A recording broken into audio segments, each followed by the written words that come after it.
Netflix has launched the second season of With Love, Meghan, but the numbers tell a story before you even hit play. 17% on Rotten Tomatoes. That's the kind of score that doesn't spark debate, it signals trouble.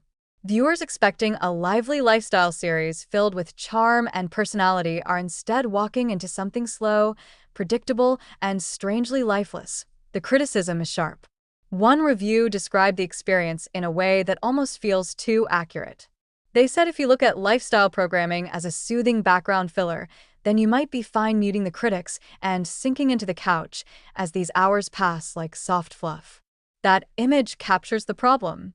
It drifts by, harmless but forgettable, more wallpaper than television.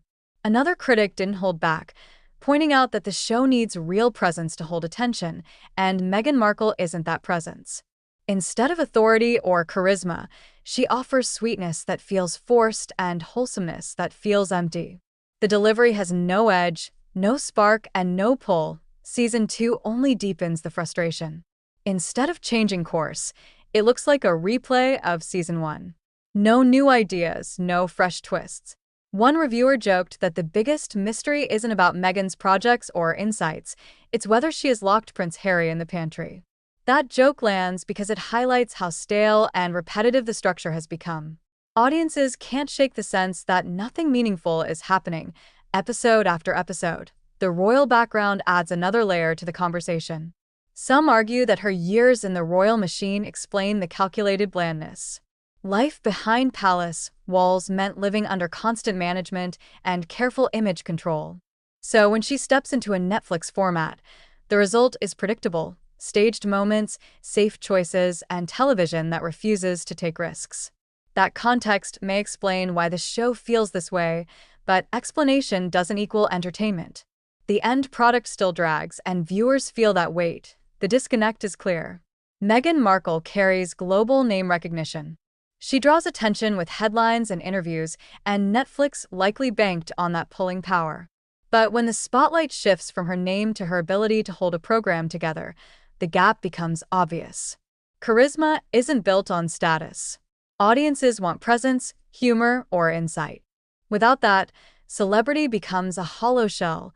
Some critics even admit to being confused. They know creating a show is difficult. They know it takes planning, teams, and resources. But that awareness doesn't excuse the shallow tone or the lack of depth. One reviewer wrote that they're baffled Netflix spent money on this project instead of backing fresh ideas with stronger potential. For them, this isn't a case of a weak moment in a good show. It's a series built on foundations that don't hold up, no matter how much money or promotion is thrown at it. Season 2 leaves audiences with questions. Did Meghan misjudge what viewers want from her? Did Netflix overestimate the appeal of a royal name without considering content? Or is this the limit of lifestyle programming when it leans too much on image and not enough on energy? The reviews suggest it's all three. The result is a show drifting in search of meaning, but never finding it. So here's where it stands. Some people will tune in out of curiosity. Others will skip after hearing the early feedback. And a small group might keep it on as background noise while scrolling their phones. But the promise of something bold, fun, or engaging isn't there. Instead, it's a season that repeats itself, padded with sentimentality, safe edits, and long stretches of nothing. The verdict from critics is brutal, but the numbers don't lie. With Love, Meghan is struggling to convince anyone it has a reason to exist beyond the name on the cover.